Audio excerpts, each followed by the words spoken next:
우리가 갖고 있는 고민 가운데 하나는 어떻게 다음 자녀들을 경건한 자녀들로 영적으로 잘 세울 수 있을까 우리는 고민하면서 자녀들을 양육하고 있습니다. 그런데 이 자녀들이 뜻대로 잘 안 되죠. 그렇죠? 잘 되죠? 잘 되시는 가정 되시기까지 축원합니다. 그런데 이 자녀들이 이게 마음대로 안 돼요.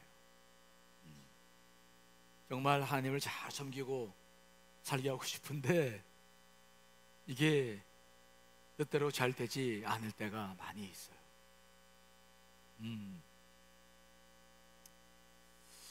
왜 이런 일들이 이렇게 어려울까?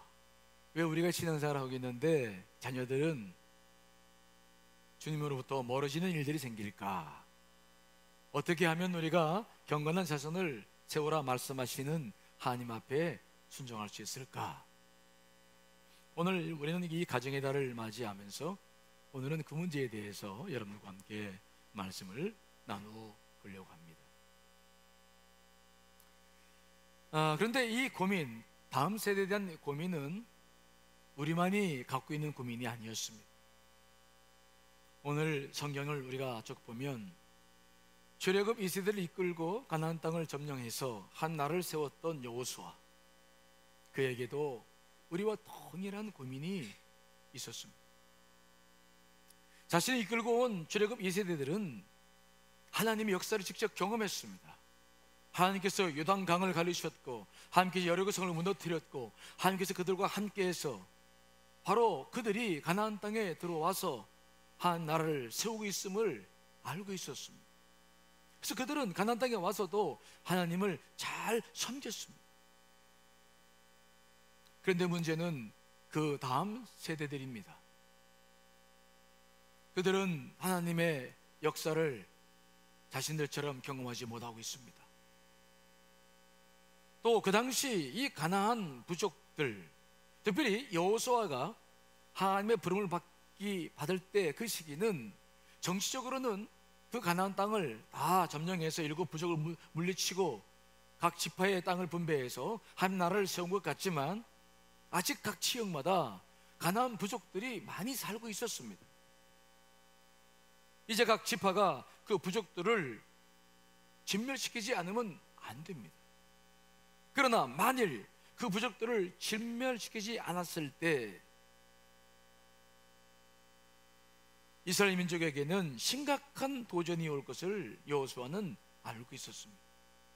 왜냐하면 그 가나안 부족들이 형성하고 있던 문화가 마치 소돔과 고모라 성처럼 너무 퇴폐적이었고 말로 할 수 없을 만큼 음란했기 때문입니다. 어떤 세대고 영적으로 2가지의 도전의 앞에서 쉽게 무릎을 꿇게 되죠. 하나는 음란한 세대, 성적인 문제입니다. 2번째는 물질의 문제죠. 지금 이 가나안 땅에는 여호수아가 눈을 감고 하나님 곁에 가기에 참 고민이 될 만한 그런 문제가 남겨 있는 거예요. 정말 그 민족들을 진멸하지 못하면 그들의 그 세속 문화를 이겨낼 수 없다는 판단을 했습니다. 그래서 여호수아 눈을 감고 하나님 곁에 가기 전에 간곡히 당부하죠. 자, 여호수아 23장 6절로 8절입니다. 읽습니다. 시작. 그러므로 너희는 크게 힘써 모세의 율법책에 기록된 것을 다 지켜 행하라. 그것을 떠나 우로나 좌로나 치우치지 말라. 너희 중에 남아있는 이 민족들 중에 들어가지 말라. 그들의 신들의 이름을 부르지 말라. 그것들을 가리켜 맹세하지 말라.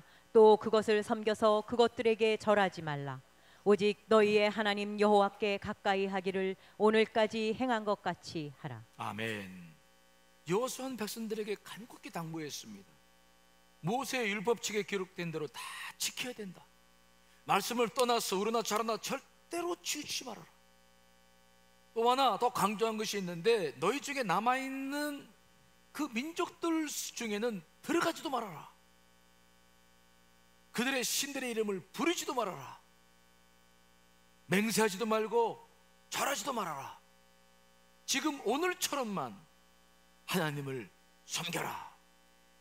아주 간곡히 당부를 했습니다. 그런데 여호수아가 당부했던 그 일은 어떻게 됐을까요? 어떤 결과를 만들어냈을까요? 이스라엘의 다음 세대들은 어떻게 하나님을 섬겼을까요? 그 결과는 우리가 이미 아는 것처럼 참 참담하지 않을 수 없었습니다. 자, 오늘 본문이 그 내용이죠. 사사기 2장 6절로 10절 읽습니다. 시작. 전에 여호수아가 백성을 보내매 이스라엘 자손이 각기 그들의 기업으로 가서 땅을 차지하였고, 백성이 여호수아가 사는 날 동안과 여호수아 뒤에 생존한 장로들 곧 여호와께서 이스라엘을 위하여 행하신 모든 큰 일을 본 자들이 사는 날 동안에 여호와를 섬겼더라. 여호와의 종 눈의 아들 여호수아가 110세에 죽음에 무리가 그의 기업의 경내 에브라임 산지 가하스산 북쪽 딥낫 헤레스에 장사하였고, 그 세대의 사람도 다 그 조상들에게로 돌아갔고, 그 후에 일어난 다른 세대는 여호와를 알지 못하며 여호와께서 이스라엘을 위하여 행하신 일도 알지 못하였더라. 아멘. 여호수아가 하나님의 부름을 받았습니다. 그리고 여호수아와 함께 하나님 역사를 경험했던 그 세대들이 다 하나님의 부름을 받고 났습니다. 그러고 났는데 그 다음 세대가 어떻게 됐다고요? 하나님을 알지 못하며 여호와께서 하나님께서 이스라엘을 위하여 행하신 모든 일들도 알지 못한 세대가 되었다. 한 세대 만에 이스라엘이 하나님을 잃어버렸습니다. 참으로 어떻게 이런 일이 있을 수 있을까 싶은데 정말 이런 일이 일어난 것입니다. 하나님의 역사와 하나님께서 그들에게 베풀어 주었던 그 은혜가 그렇게 큰데, 그래서 그들이 가나안 땅이라는 땅을 차지하게 되었고 거기에 하나님의 나라를 세웠는데, 한 세대가 흐르자 다음 세대는 하나님을 다 잃어버렸다.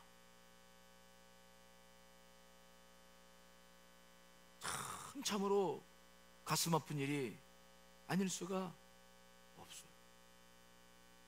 어떻게 이런 일이 일어날 수 있을까? 일어났어요. 여러분, 지금 우리가 살고 있는 이 시대를 보십시오. 과연 다음 세대들이 하나님을 잘 섬기는 경건한 후손들로 살 수 있을까요? 우리의 자녀들이 하나님을 우리보다 더 섬기며 이 땅 위에 한 나라를 이루며 살 수 있을까요? 여러분, 어떻게 생각하십니까? 정말 다음 세대들이 하나님을 잃어버리지 않고 통일된 민족 속에서 하나님을 향해서 전 세계를 향해 나아갈 수 있는 민족이 될 수 있을까요?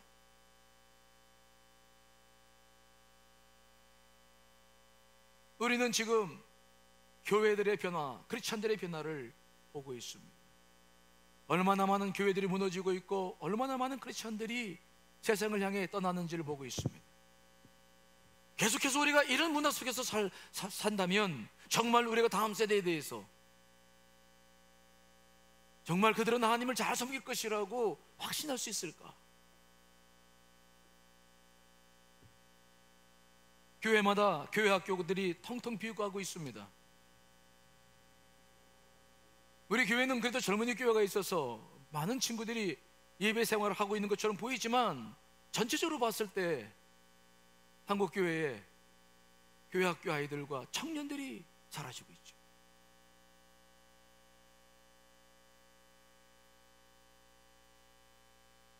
정말 이대로 우리가 신앙생활을 이렇게 계속 해야 할 것인가? 우리 선배로부터 받았던 이 놀라운 은혜와 축복을 우리는 다음 세대에 전수하지 못하고 우리도 이런 아픔을 겪어야 되는가?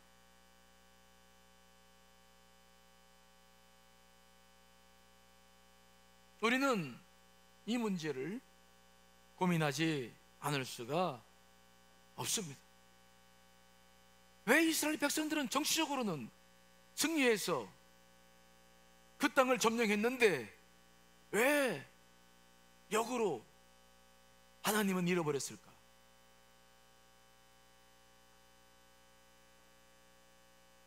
우리는 오늘 이 문제를 같이 깊게 좀 생각을 해보고자 하는 거예요. 뭐 누구나 누구를 탓하거나 누구를 원망하려고 하는 것이 아니라 이런 현상들을 어떻게 우리가 이해하고 받아들여야 될 것인가? 우리가 지금 해야 할 일은 무엇인가? 이쯤에서 우리가 이 문제에 관심 갖지 않으면 더 지나가면 손을 쓸 수 없는 시대가 곧 다가오기 때문에 그렇습니다. 전문가들에 의하면 5년 정도나 지나면, 아니면 10년만 지나도 한국교회 지형은 확 바뀔 것이라고 예언하고 있습니다.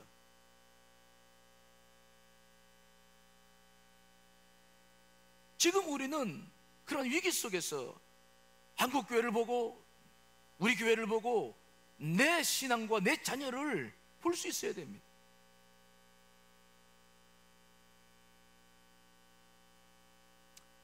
우리가 이 문제를 이해하기 위해서는 문화를 좀 더 우리가 이해를 할 필요가 있습니다.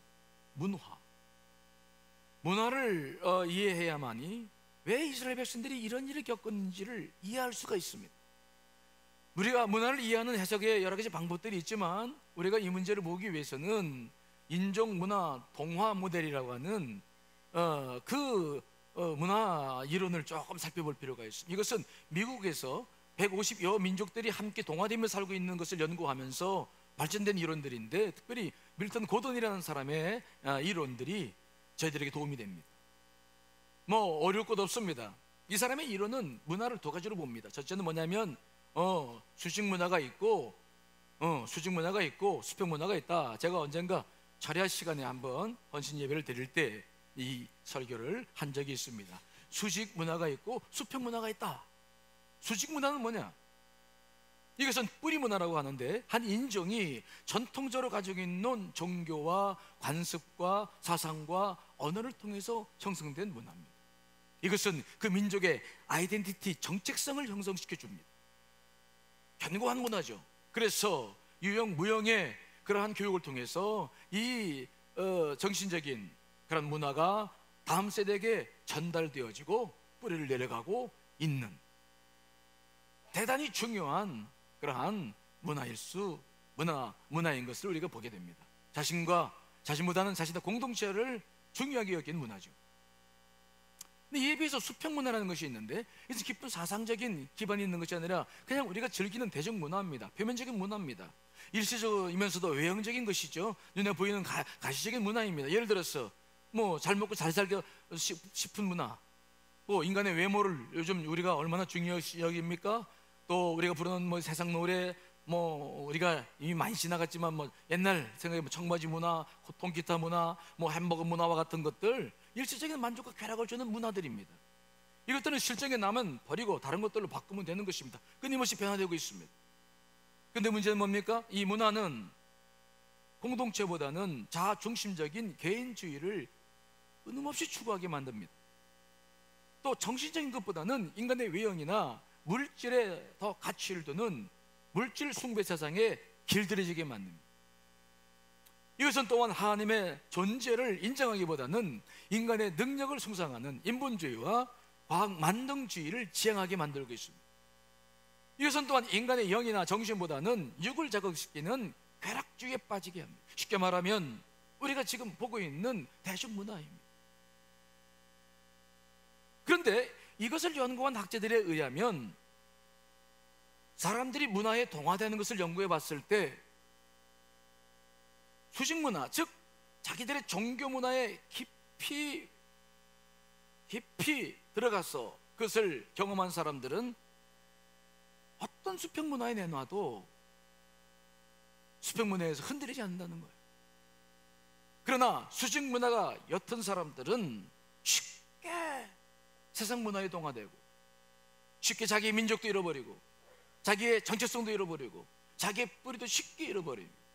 정말 미국에 살아보니까 한국 사람인데 자기가 한국 사람인 것을 자랑스럽게 여기지 못하는 사람들도 많이 있었어요. 한국 사람인 걸 몰라. 미국 사람처럼 살고 싶은 사람들 많이 봤습니다.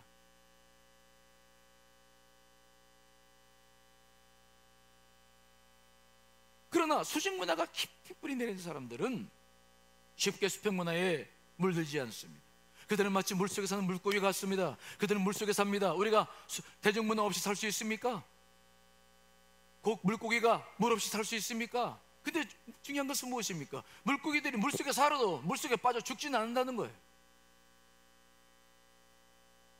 우리가 대중문화 속에 살 수밖에 없지만, 수평문화 속에 살 수밖에 없지만, 수평문화 속에서도 역사적인 하나님을 경험할 수 있지 않습니까? 그래서 수직 문화에 깊이 들어와 있는 사람들은 어디에 가서 살아도 자기의 정체성을 잃어버리거나 하나님을 잃어버리지는 않는다는 것입니다. 우리는 그런 예를 성경에서 많이 볼 수 있습니다. 가장 대표적인 예가 다니엘과 그의 세 친구들입니다. 그들은 BC 605년 남유다가 아직 멸망하기도 전에 느부갓네살 왕에 의해서 바벨론에 포로로 잡혀갔던 사람들이었어요. 10대 중반밖에 되지 않았습니다. 근데 그들이 어떻게 살았습니까? 그들은 그 어린 나이에도 왕에게 들여졌던 왕의 진미와 포도주를 거절하고 채식을 고집합니다. 왜? 먹지 말아야 될 음식이 들어있기 때문에 그들은 먹지 않았습니다. 목숨을 내놓고 지킵니다. 느부갓네살 왕이 세워진 금신상에 절하기들 목숨을 내걸고 풀무불에 들어갈 것 생각하며 거절합니다. 기도하면 사자굴 속에 던져진다는 사실을 알면서도 기도합니다. 그들은 그 추악한 대표적인 그 문화 속에 살고 있었어도 자신을 잃어버리지 않았습니다. 하나님을 잃어버리지 않았습니다. 철저하게 하나님을 섬기며 오히려 그곳에 하나님의 영광을 드러내며 살았던 것을 우리가 잘 알고 있습니다. 그만큼 그들은 어렸을부터 바로 수직 문화에 깊이 뿌리를 내리고 있었던 사람이었습니다. 그렇다면 이런 관점으로 오늘의 사사기의 말씀 봅시다. 왜 이스라엘 백성들이 그런 예력의 백성들이 하나님을 잃어버렸습니까? 무엇이 이런 일을 가져온 것입니까? 그 수평문화, 그 음란한 문화 속에 수직문화가 잠식된 겁니다. 처음에는 기세등등했던 그 신앙들이 서서히 잠식되어져 가는 거예요. 가나안 일곱 부족은 농업과 상업으로 많은 부를 누리며 살았습니다. 특별히 그들은 풍요의 신이었던 바알과 아스타돛과 아세를 숭배했는데 대단히 성적으로 타락되어져 있는 아주 음란한 수평 문화를 그 땅에 심었습니다. 소돔과 고모라 성과 같았습니다. 그래서 그들이 섬기던 성전마다 공창이 있었고 여사제들이 있어서 거기서 그 성적인 문란 행위가 실제로 수천 명의 사람들이 이루어졌고 그 문화 속이었기 때문에 하나님께서 그들을 징벌하신 것이 이스라엘 백성들을 보낸 사건이었습니다. 때문에 이스라엘 백성들은 철저하게 그들을 진멸하고 그곳에 하나님의 문화를 세워야 했습니다. 그러나 이스라엘 민족들은 그 일을 하지 못했습니다. 왜요? 그 땅의 여인들이 화려했습니다.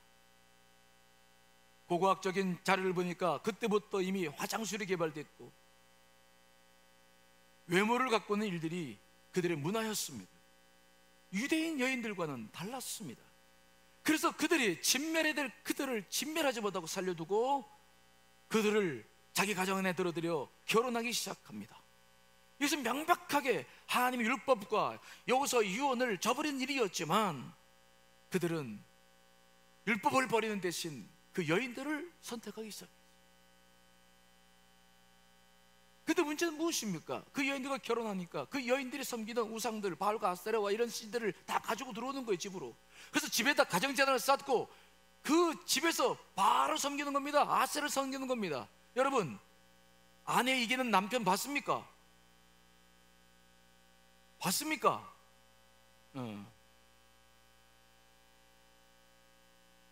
그 하나님을 섬긴다던 사람들이 다 넘어가는 거예요. 그 자녀들이 다 넘어가는 거예요. 그렇게 한 집, 두 집 이것들이 이스라엘 전역에 퍼지면서 한 세대가 지나가니까 이스라엘 민족은 하나님을 다 잃어버리게 된 겁니다.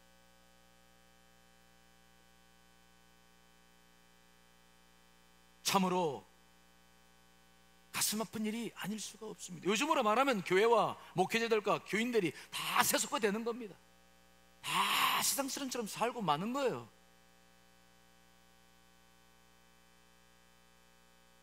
여러분, 이처럼 이스라엘 백성들이 하나님을 잃어버리게 된 것은 수직 문화가 수평 문화 속에 잠식됐기 때문에, 우상 숭배도 바로 극히 음란했던 수평 문화가 유대인들의 그 수직 문화를 흡수해버리고 만 것입니다. 정치적으로는 지배력을 발휘했지만 문화적으로는 다 흡수당하는 거예요. 우리나라가 복음이 들어온 지 벌써 130년이 지났습니다. 일반적으로 한 세대를 30년으로 잡는다면 4세대, 5세대가 지금 되져가고 있습니다. 우리나라는 세계에서 유례가 찾아볼 수 없을 만큼 놀라운 붐을 이루어서 많은 사람들을 놀래게 했고 하나님 영광을 올려드렸습니다. 그 부흥의 이유가 뭡니까? 하나님께서 특별히 우리 민족을 사랑해 주신 줄 믿습니다. 그러나 그 이유 말고도 또 하나가 있는데, 그것은 바로 뭐냐면 우리 부모 세대들의 열심이었습니다. 우상을 숨기던 우리 부모 세대들은 우상에서부터 헤어나왔습니다. 정말 그래서 그들은 목숨을 걸고 주의를 지켰습니다. 핍박을 받으면서 수많은 박해를 받으면서 교회를 지켜냈습니다. 새벽 예배를 하루라도 빠지면 큰일 난 줄 알았습니다. 수요 예배는 기본이고 금요일에는 밤 10시에 시작해서 그 다음날 새벽 4시까지 했습니다. 저도 그렇게 기도 생활했어요. 아이들을 가진 부모는 아이들 등에 업고 교회 나와서 성가대도 쓰고 교사도 하고 모든 봉사를 다 했습니다. 그리고 그 자식들을 데리고 어떻게든지 은혜 받고자 모쌤이 데리고 나와서 안수기도 받고 또 함께 예배 드리고 같이 기도 하고 또 전 재산을 들여 교회도 세우기도 하고, 참으로 하나님을 위한 열심이 특심이었죠.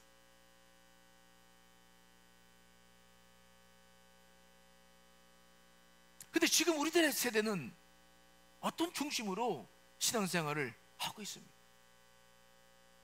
여러분들의 열정은 어디에다 지금 쏟아지고 있습니까? 물론 사회 구조가 많이 바뀌고 문화적으로 차이가 있다는 건 인정합니다.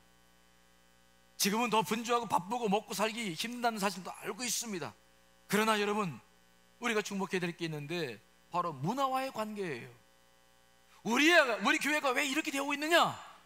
이것은 문화와 깊은 관계가 있습니다. 우리가 이것을 봐야 됩니다. 우리가 가지고 있는 수직 문화, 가정에서 지켜내고 우리가 교회를 세우며 예배드리던 이 수직 문화가 점점 이 세상적인 수평 문화에 의해 침식되고 있는 것을 우리도 지금 보는 거 아닙니까? 이 세상에는 만몬이, 물질이 이 땅을 지배하고 있습니다. 수많은 성적 타락과 온갖 세상 쾌락이 들어와 있습니다. 게임과 도박과 마약과 스포츠에 중독된 사람들이 수없이 많이 있습니다. 문제는 우리 신앙인들조차 서서히 그 문화 속에 잠들어가고 있다는 거예요.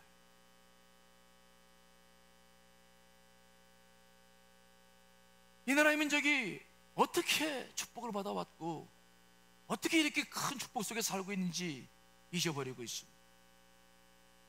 우리의 선조들이 어떻게 하나님을 섬겨왔는지, 또 우리가 가지고 있는 사명은 무엇인지를 잊고 있어요.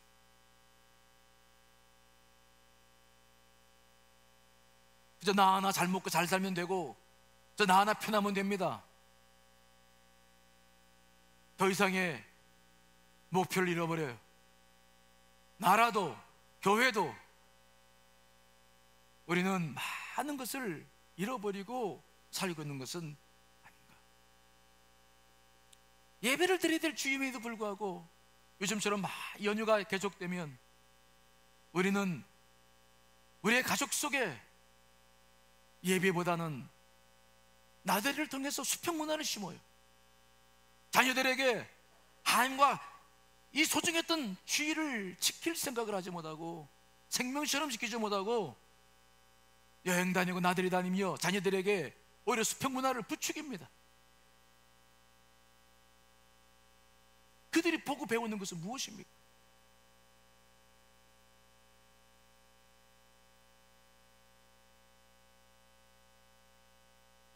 만일 우리가 이렇게 계속 우리의 신앙생활이 뒤로 후퇴한다면 다음 세대, 전문가들은 정말 심각한 경고를 합니다.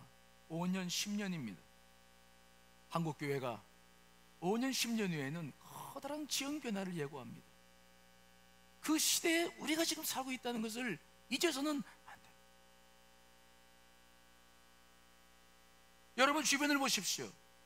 정말 크리스찬들이 어떻게 살고 있습니까? 아니, 우리를 봅시다. 내가 정말 지금 어떻게 살고 있는 것입니까?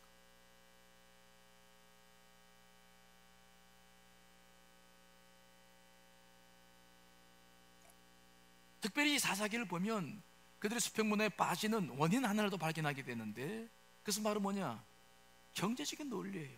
제가 첫 시간에 가정을 세울 때 경제적인 토대에 세우지 말라고 말씀드렸는데, 사사기도 읽어보면 이 사람들이 수평문화에 젖어드는 것이 전부 경제적인 원인 때문에 그랬어요. 먹고 사는 것 때문에 그랬어요. 정말 먹고 사는 것을 허락하신 하나님이 아니라 사회문화가 가져다 주는 잘못된 가치관에 그들이 휘둘리면서 이런 문제가 생기더라고요. 하나님께서 이스라엘 백성들을 통해서 가나안 땅을 치신 것은 일종의 심판이었습니다.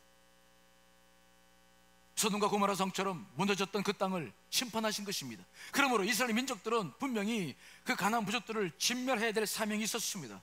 그런데 12지파가 그 땅을 차지하고 난 다음에 남겨진 부족들을 진멸하지 않아요. 왠지 아십니까? 경제적인 유익 때문에 그랬어요. 자, 사사기 1장 27절 28절입니다.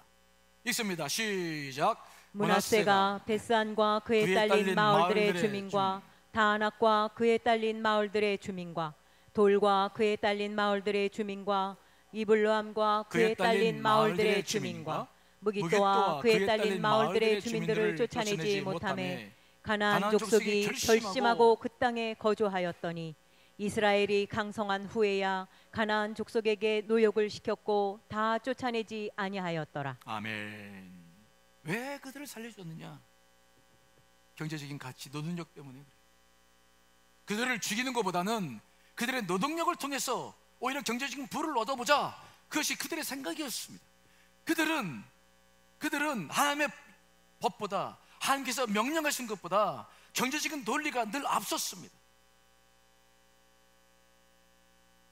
그래서 그들을 살려두었고 그들을 키워주었고, 그래서 그들은 문화적인 잠식을 당할 수밖에 없었던 것입니다.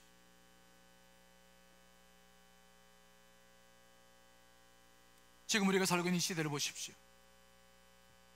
우리의 변화를 보십시오. 왜 우리의 삶이 변화되고 있습니까? 무엇 때문에 변화되고 있습니까? 경제적인 논리죠. 좋은 차들은 더 많이 나옵니다. 좋은 집들은 수없이 생깁니다. 아무리 부부가 버려도 따라갈 수가 없어요. 늘 가난하고 늘 없습니다. 그래서 늘 일을 해야 되고 늘 돈이 필요하고, 그래서 우리는 주 앞에 헌신할 수 없습니다. 예배할 수도 없습니다. 기도할 수도 없습니다. 하나님 앞에 내 시간을 드릴 수도 없습니다. 우리는 점점점 수직 문화를 잃어갑니다. 이렇게 잘 먹고 잘 살고 있는데 그것을 주신 하나님을 오히려 경제적인 논리 때문에 잃어버리고 있는 것입니다. 얼마나 더 잘 살면 좋겠습니까? 하나님 앞에 서서 우리가 살지 못하면 보이는 것은, 주변 문화는 다 물질적인 것들이죠. 끝이 없습니다. 끝이 없습니다. 정말 제가 미국에 살아보니까 그때도 끝이 없더라고요. 밤새 새벽부터 교우들이 일을 해도 따라잡지를 못해요. 그 문화적 그 변화를. 눈에 보이는 건 늘 좋은 차고 좋은 집이고 좋은 것들입니다. 좋은 여행을 해야 되고, 그 경비들을 무엇으로 빠져나오지를 못해요. 지금 우리도 계속 그 구조 속에서 벌어서 계속 다른 사람들 좋은 일 시키며, 돈 있는 사람들 좋은 일 시키며, 대기업들 좋은 일 시키며, 우리들의 서민들의 삶은 계속 줄어들어가면서도 깨닫지 못하고 살아가요. 이렇게 우리가 살아가야 될 이유가 있는 것입니까? 그럼에도 불구하고 우리는 경제적인 논리 속에서 많은 걸 잃어갑니다. 여러분, 우리가 살고 있는 이 시대를 정말 영의 눈을 떠서 바라보시기를 간절히 축원합니다. 우리가 살아나가야 될 삶은 이런 것은 아니지 않습니까? 그러므로 우리가 해야 할 분명한 일이 하나가 있는데, 그것은 뭡니까? 가정마다 힘겹고 어렵지만 정말 수직 문화를 깊게 심어야 될 줄 믿습니다. 그 밖엔 없습니다. 자녀들이 싫어합니다, 어려워합니다. 하지만 여러분, 눈물로 기도하며 그 자녀들을 붙잡고 가정에서 예배하며 기도하며 우리에게 나눠준 문화를 함께 간증들을 나누며, 수평 문화가 아니라 수직 문화가 가정 안에 자리를 잡을 수 있도록 하지 않으면 안 됩니다.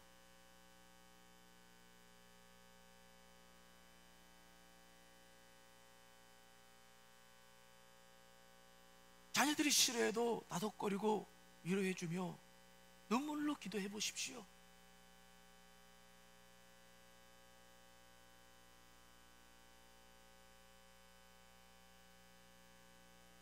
사사시대에 이런 아픔을 겪었던 이스라엘 백성들은 이스라엘이 패망하고 난 다음 70년 포로를 마치고 난 다음에 바뀌기 시작해요.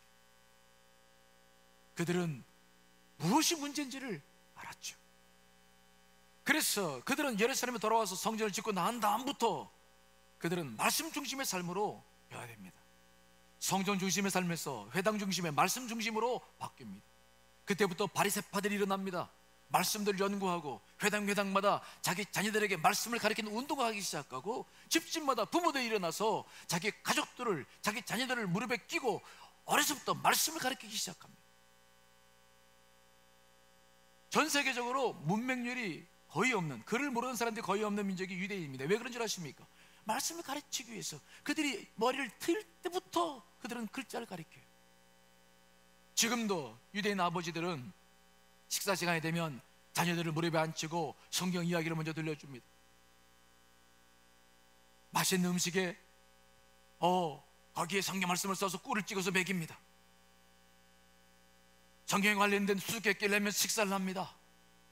그리고 안식일 금요일 오후가 되면, 저도 경험해 봤습니다. 그들은 정말 온 가족이 검정 옷을 입고 여기에 다 쓰고 어린아이를 데리고 회당에 모이면서 안식일을 지킵니다.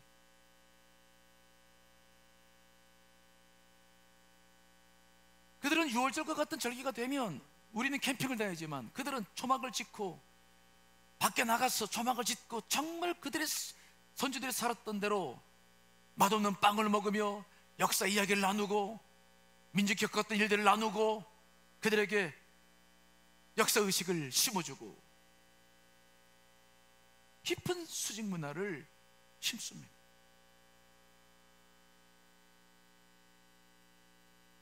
그들은 그래서 어느 곳에 살든지 수평 문화에 젖어든 법이 없습니다.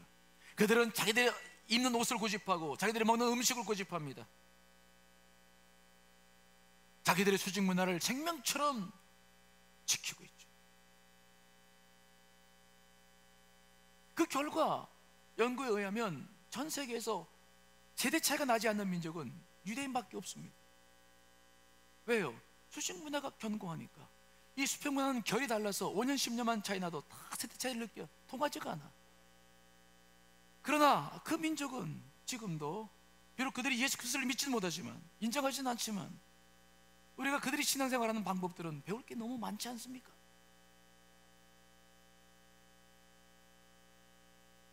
물론 세상에서 즐기고 하나님께 주신 은혜를 나누는 것도 큰 축복입니다. 하지 말라는 거 아닙니다. 그러나 아무 생각 없이 만일 그러기만 한다면 다음 세대는 소망이 없는 거죠. 여러분, 힘이 들지만 우리 가정에 끊임없이 수직 문화를 심어야 될 줄 믿습니다. 예배와 말씀과 기도가 가정에서부터 일어나야 됩니다.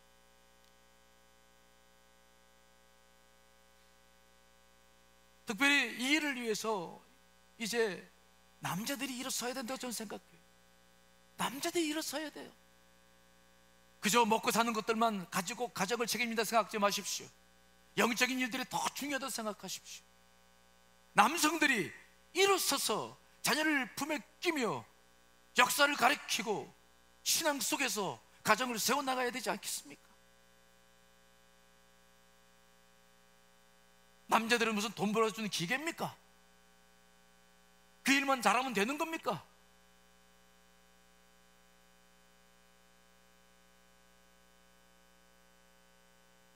저는 이번 남선교 수련회 내일부터 시작되는데 그런 기도를 하고 있습니다. 하나님, 이번에 우리 소중한 아버지들이 기도를 좀 배워가지고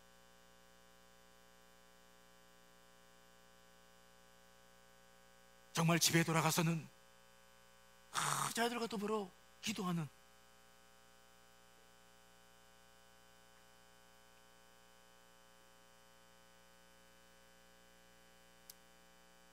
그런 가정들이 되면 얼마나 좋을까?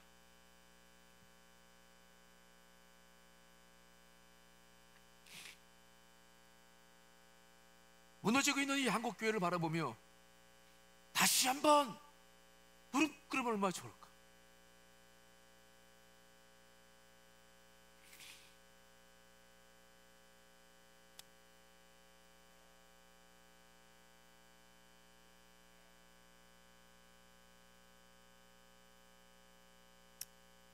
자, 디모데전서 2장 8절 말씀 같이 읽습니다. 시작.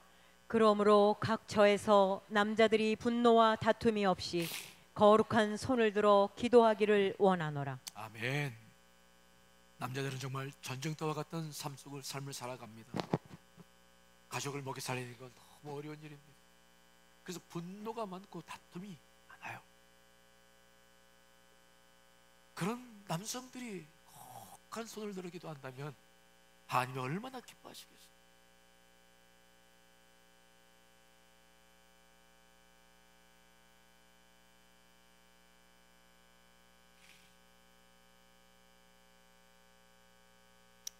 우리 남자들이 일어서시길 간절히 축원합니다. 우리의 사명이 무엇인지를 새롭게 인식해야 돼요. 그 다음에 가정마다 믿음의 부모들이 필요해요. 우리가 경건한 세대를 준비하려면 정말 믿음 있는 부모들이 필요한 시대입니다. 왜요? 너무 어둡기 때문에. 믿음 없이 이 시대를 바라보면 절망입니다. 목회자로서 저도 정말 절망입니다. 비어가는 교회학교를 바라보면 절망합니다. 이거 도대체 한국교회가 어떻게 되는 것일까? 내가 목회를 잘못한 것은 아닌가? 하루 고민하기도 합니다.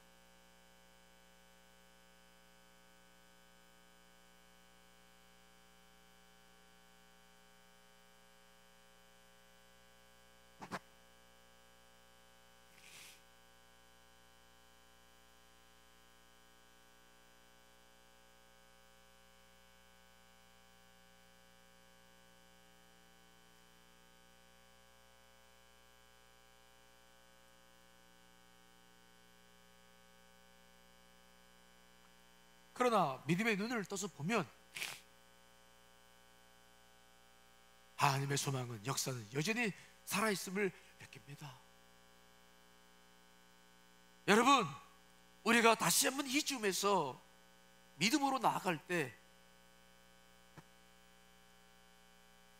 다시 하나님의 역사도 시작될 줄 분명히 믿습니다. 믿음이 필요한 시대예요. 모세가 태어난 시기는 참으로 이 시대보다 더 어두웠죠. 요셉이 죽고 난 다음에 이스라엘 백성들은 다 노예가 됐습니다. 그들은 애굽 사람들의 신전과 성을 위해서 벽돌을 만들며 노예로 살아왔어요. 그럼에도 불구하고 이스라엘 민족들이 자꾸 많이 태어나고 강성해지니까 바로 왕이 명령 내렸죠. 난 자들은 다 죽여라. 그 시대에 모세가 태어났어요. 모세는 죽어야 될 운명이었습니다. 그러나 모세의 부모는 믿음이 있었어요. 비록 이 나라의 민족이 지금 노예 생활이었지만은 하나님께서 다시 이 나라의 민족이 역사하실 텐데 바로 이 아들을 통해서 역사하실 것이다, 그런 믿음이 있었습니다. 여러분, 히브리서 11장 23절 읽어보겠습니다. 시작. 믿음으로 모세가 낳았을 때에 그 부모가 아름다운 아이임을 보고 석 달 동안 숨겨 왕의 명령을 무서워하지 아니하였으며. 아멘. 믿음으로 모세를 석 달 동안 숨겨 살렸는데 믿음으로 믿었습니다. 하나님 역사에 있음을 믿었다는 것입니다. 이걸 구체적으로 설명하는 것이 사도행전 7장 20절인데 읽어보겠습니다. 시작. 그때에 모세가 낳는데 하나님 보시기에 아름다운지라 그의 아버지의 집에서 석 달 동안 길리더니. 하나님 보시기에 아름답다. 이것은 무엇입니까? 여기에는 깊은 뜻이 있습니다.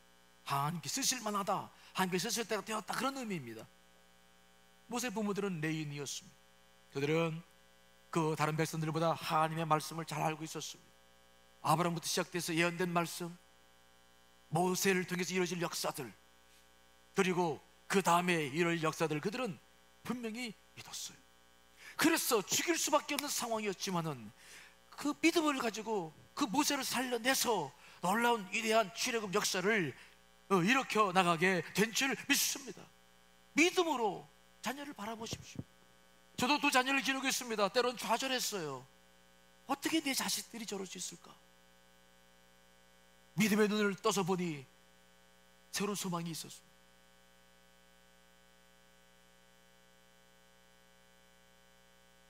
여러분, 믿음의 눈을 떠서 자녀들을 봅시다. 그리고 그들에게 용기를 주고 힘을 주고 은혜를 함께 나누고 함께 예배하면서 다음 세대를 준비해 나가야 될 줄 믿습니다. 우리가 다시 무릎 꿇고 그들과 함께 한 나라를 이야기하고 한 말씀 속에서 우리가 인생을 살기 시작하면 그들은 달라질 것입니다. 다시 돌아올 것입니다. 한 역사가 다시 이 땅 위에 일어나게 될 줄 믿습니다. 희망을 가지십시다.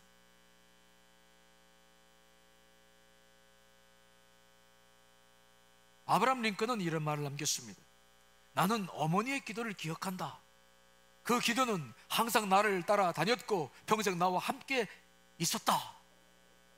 아브라함 링컨의 어머니는 낸시였습니다. 그는 이렇게 기도했습니다. 하나님, 9살 난 아들에게 물려줄 것이 이 낡은 성경밖에 없습니다.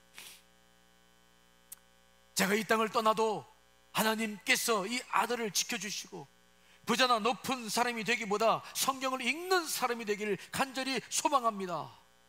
그는 눈물로 기도하며 아들을 위해 믿음으로 나아갔습니다. 그 결과 위대한 링컨이라는 인물이 존재했던 것입니다. 감리교를 일으켰던 존 웨슬리의 어머니 수잔나는 19명의 자녀를 낳아서 길렀어요. 정말 눈꽃 뜰 데 없이 그는 분주했습니다. 그런데 그는 딱 1시간, 하루에 부엌에서 1시간을 기도했는데 그는 그렇게 기도했다고 그래요. 오 주여, 19명의 아이들을 낳고 돌보는 매일이 분주하고 지치지만 그러나 하나님, 부엌에서 하루 1시간 이렇게 기도하는 시간이 저는 행복합니다. 내 자녀들을 내가 책임질 수 없사오나 하나님은 한 영혼 한 영혼 책임질 수 있사오니 저들을 주관해 주시옵소서. 날마다 부엌에서 힘든 일을 하면서도 1시간씩 기도를 놓치지 않았다.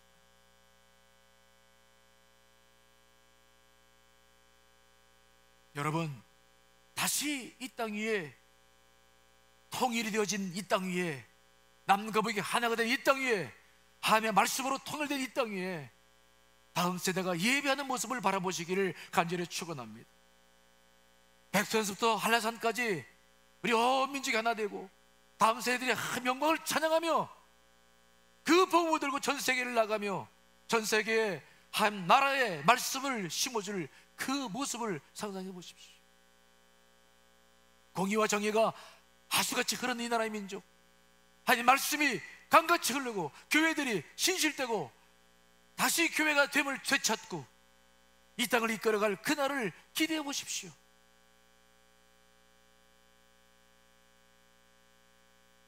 그 일들은 지금 우리의 삶 속에 달려 있습니다. 내가 자꾸 개인적인 편안함만 추구하기 시작할 때, 그래서 하나님과 점점 멀어져 가고 수평문화에 길들여 가기 시작할 때 우리에게는 아무 소망이 없을 것입니다. 하지만 절제하고 끊고 함께 예배하며 우리 자연을 놓고 품에 품고 기도하며 나아갈 때 하나님 반드시 이 민족을 통해서 이루실 일들을 이루어 가시게 될 줄 믿습니다. 그 일들이 다시 여러분들의 기도와 눈물의 헌신을 통해서 우리 교회를 통해서 시작될 수 있기를 간절히 축원합니다. 다 같이 기도하시겠습니다.